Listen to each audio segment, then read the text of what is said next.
마태복음 16장. 바리새파 사람들과 사두개파 사람들이 예수님께 왔습니다. 이들은 예수님을 떠보려고 하늘에서 오는 증거를 보여달라고 하였습니다.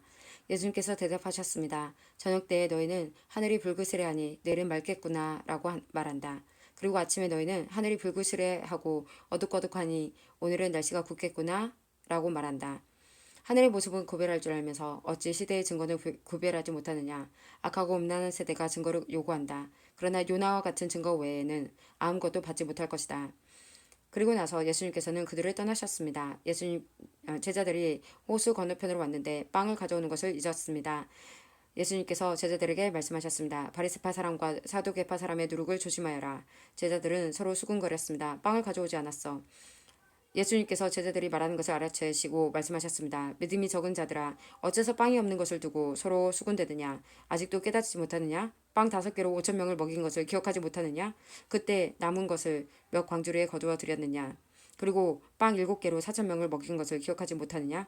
그때 남은 조각을 몇 광주리에 거두었느냐?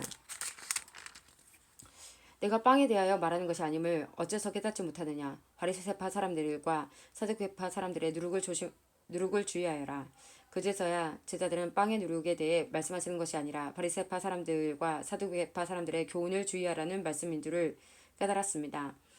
예수님께서 빌립보 지방에 있는 가이사랴에 가셨습니다. 예수님께서 제자들에게 사람들이 인자를 누구라고 하느냐 하고 물으셨습니다. 제자들이 대답했습니다. 어떤 사람들은 세례자 요한이라고도 하고 어떤 사람들은 엘리야라고 합니다. 또 어떤 사람들은 엘리야나 예언자 가운데 한 사람이라고 합니다. 예수님께서 제자들에게 물었습니다. 그러면 너희는 나를 누구라고 하느냐? 시몬 베드로가 대답했습니다. 주님은 그리스도시며 살아계신 하나님의 아들이십니다. 예수님께서 베드로에게 말씀하셨습니다. 요나의 아들 시몬아, 내가 복되다. 내 혈육이 이것을 내게 알려준 것이 아니라 하늘에 계신 내 아버지께서 알려주신 것이다. 내가 내게 말한다. 너는 베드로다. 내가 이 돌 위에 내가 내 교회를 지을 것이다. 것이니 지옥의 문이 이것을 이기지 못할 것이다. 내가 내게 하늘나라의 열쇠를 줄 것이다. 무엇이든지 내가 땅에서 잠그면 하늘에서도 잠겨 있을 것이요 무엇이든지 내가 땅에서 열면 하늘에서도 열려 있을 것이다. 그리고 나서 예수님께서 제자들에게 자신이 그리스도라는 것을 아무에게도 말하지 말라고 엄히 일렀습니다. 그때부터 예수님께서는 자신이 예루살렘에 반드시 가야만 하며 거기서 장로들과 대제사장과 그리고 율법 학자들에게 고난을 받아 결국엔 죽임을 당하지만 3일째 되는 날에 다시 살아나실 것을 제자들에게 설명하기 시작하셨습니다. 그러자 베드로가 예수님을 붙들고 말렸습니다. 절대로 그럴 수는 없습니다. 주님, 이런 일이 결코 일어나지 않을 것입니다. 예수님께서 돌아서며 베드로에게 말씀하셨습니다. 사탄아, 내 뒤로 썩 물러가라.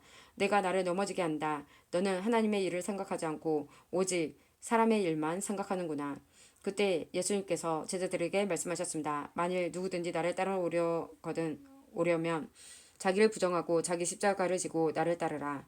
누구든지 자기 목숨을 건지려고 하는 사람은 잃을 것이다. 그러나 누구든지 나를 위하여 자기 목숨을 잃는 사람은 얻을 것이다. 만일 어떤 사람이 온 세상을 얻고도 자기 영혼을 잃으면 무슨 소용이 있겠느냐? 사람이 무엇과 자기 영혼을 바꿀 수 있겠느냐? 인자는 아버지의 영광을 가지고 천사들과 함께 올 것이다. 그때는 사람의 행위대로 갚아줄 것이다. 내가 너희에게 진정으로 말한다. 여기 서 있는 사람 가운데 몇몇은 인자가 자신의 나라에 오는 것을 볼 때까지 죽음을 맛보지 않을 사람도 있다.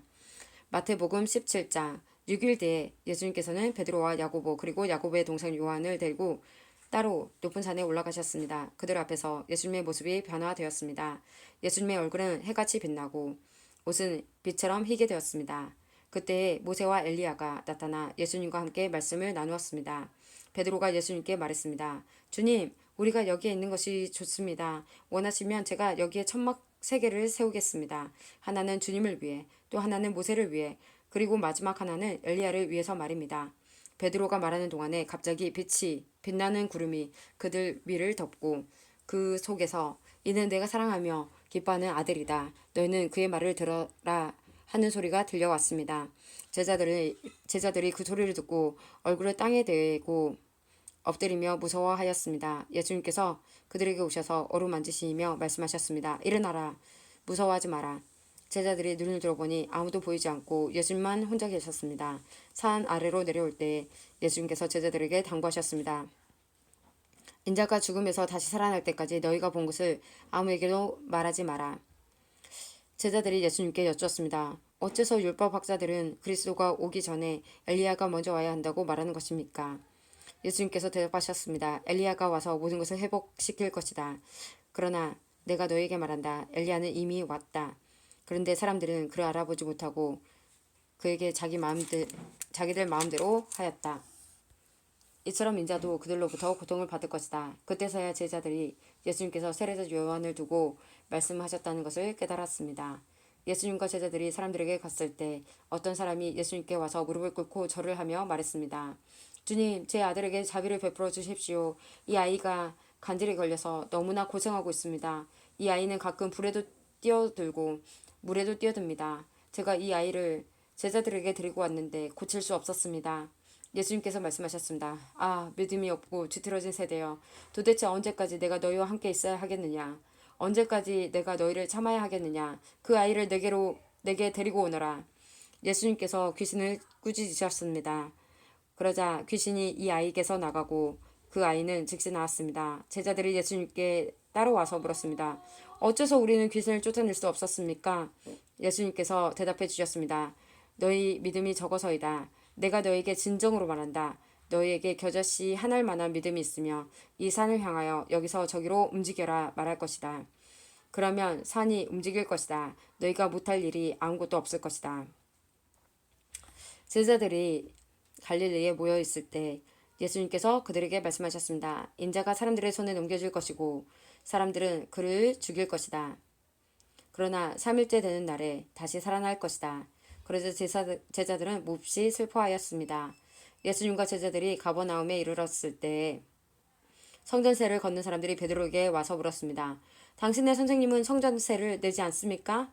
베드로가 대답했습니다. 내십니다. 베드로가 집에 들어가자 예수님께서 먼저 말씀을 꺼내셨습니다. 어떻게 생각하느냐, 시몬아? 이 세상의 왕들은 관세와 세금을 누구에게서 받느냐? 왕의 자녀들한테서냐? 아니면 다른 사람들한테서냐? 베드로가 대답했습니다. 다른 사람들에게서입니다.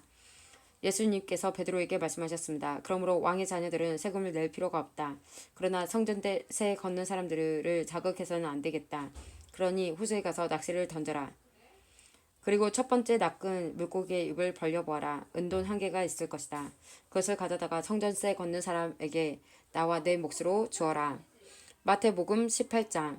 그때 제자들이 와서 예수님께 물었습니다. 하늘나라에서는 누가 가장 높은 사람입니까? 예수님께서 한 어린아이를 부르시더니 제자들 앞에 세워놓으셨습니다. 그리고 말씀하셨습니다. 내가 너희에게 진정으로 말한다. 너희가 돌이켜 어린아이처럼 되지 않으면 하늘나라에 들어갈 수 없다. 이 어린아이처럼 자신을 낮추는 사람이 하늘나라에서 가장 높은 사람이다. 누구든지 내 이름으로 이와 같은 어린아이를 환영하는 사람은 나를 환영하는 것이다. 누구든지 나를 믿는 이런 어린아이 한 명이라도 죄를 짓게 하는 사람은 차라리 자기 목에 연자맷돌을 메고 깊은 바다에 빠지는 것이 더 나을 것이다. 사람들을 넘어지게 하는 방해물 때문에 이 세상에 화가 맺힌다. 방해물이 없을 수는 없다. 그러나 사람들을 걸려 넘어지게 하는 방해물과 같은 사람들에게는 화가 있다. 만일 너희의 손이나 발이 너를 넘어지게 하거든 잘라서 던져버려라. 장애인으로 영원한 생명에 들어가는 것이 2손과 2발을 가지고 영원한 불에 던져지는 것보다 훨씬 낫다. 만일 너희의 눈이 죄짓게 하거든 뽑아서 던져버려라. 한 눈만 가지고 영원한 생명에 들어가는 것이 2눈을 가지고 지옥불에 던져지는 것보다 훨씬 낫다. 이 어린아이 한 명이라도 없인 여기지 마라. 내가 너에게 말한다. 그들의 천사들이 하늘에 계신 내 아버지의 얼굴을 항상 뵙고 있다. 너희는 어떻게 생각하느냐? 만약 어떤 사람에게 100마리의 양이 있는데 그 중에서 한 마리가 길을 잃었다면 산에 99마리의 양을 남겨두고 길 잃는 그 양을 찾으러 가지 않겠느냐? 내가 진정으로 말한다. 만일 양을 찾게 되면 길을 잃지 않은 99마리의 양보다 그 양 한 마리 때문에 더욱 기뻐할 것이다. 마찬가지로 이 어린아이 중 하나라도 잃어버리는 것은 하늘에 계신 너희 아버지의 뜻이 아니다. 만일 내 형제가 내게 죄를 짓거든 가서 단둘이 있을 때 잘못을 지적하여라. 만일 그가 내 말을 들으면 내 형제를 얻은 것이다. 그러나 만일 내 말을 듣지 않으면 한두 사람을 데리고 다시 가거라. 그래서 내가 하는 모든 말을 두세 사람의 증인을 대라. 만일 그들의 말을 들으려고 하지 않으면 교회에 말하여라. 만일 교회의 말도 듣지 않으려고 하면 이방 사람이나 세리처럼 여겨라. 내가 너희에게 진정으로 말한다. 너희가 이 세상에 묶은 것은 하늘에서 묶여 있을 것이다. 이 세상에서 너희가 푼 것은 하늘에서도 풀려 있을 것이다. 다시 너희에게 진정으로 말한다. 너희 가운데 두 사람이 이 세상에서 마음을 같이하여 무엇을 구하면 하늘에 계신 내 아버지께서 이루어 주실 것이다. 두세 사람이 나의 이름으로 모인 곳에는 나도 그들 가운데 있을 것이다. 그때 베드로가 예수님께 와서 물었습니다. 주님, 형제가 제게 죄를 지으면 몇 번이나 용서해 줘야 합니까? 7번까지입니까? 예수님께서 대답하셨습니다. 7번까지가 아니라 7번씩 70번까지라도 용서해 줘야 한다. 그러므로 하늘나라는 자기 종들과 셈을 가리려는 왕에 빗댈 수 있다. 왕이 셈을 시작할 때에 10,000달란트 빚진 종이 불려왔다. 그 종은 왕에게 돈을 갚을 수가 없었다. 그래서 주인은 종에게 아내와 자녀들과 가진 것을 다 팔아 빚을 갚으라고 명령했다. 종은 주인의 무릎 아래 엎드려 빌었다. 기다려 주십시오. 제가 모든 것을 갚겠습니다. 주인은 그 종을 불쌍히 여기고 풀어주며 빚을 없던 것으로 해주었다. 그런데 그 종이 나가서 자기에게 100데나리온을 빚진 동료를 만났다. 그는 동료의 멱살을 잡고 말했다. 나에게 빌린 돈을 어서 갚아라. 동료는 그 종의 무릎 아래 엎드려 빌었다. 기다려주게. 내가 모든 것을 갚겠네. 그러나 그 종은 들어주지 않았다. 가서 동료를 감옥에 넣고 자기에게 빚진 것을 다 갚을 때까지 갇혀있게 하였다. 다른 동료들이 이 광경을 보고 매우 딱하게 여겨 주인에게 가서 일어난 일을 자세히 말씀드렸다. 그러자 주인이 그 종을 불러 말했다. 이 악한 종아, 내가 나에게 빌기에 내가 내 모든 빚을 없던 것으로 해주었다. 내가 내게 자비를 베풀었던 것처럼 너도 내 동료에게 자비를 베풀어야 하지 않느냐. 그 주인은 매우 화가 나서 그 종을 감옥에 넣고 자기에게 빚진 것을 다 갚을 때까지 감옥에 있게 하였다. 이와 같이 너희가 형제를 마음으로부터 용서하지 않으면 하늘에 계신 내 아버지께서도 너희에게 이같이 하실 것이다.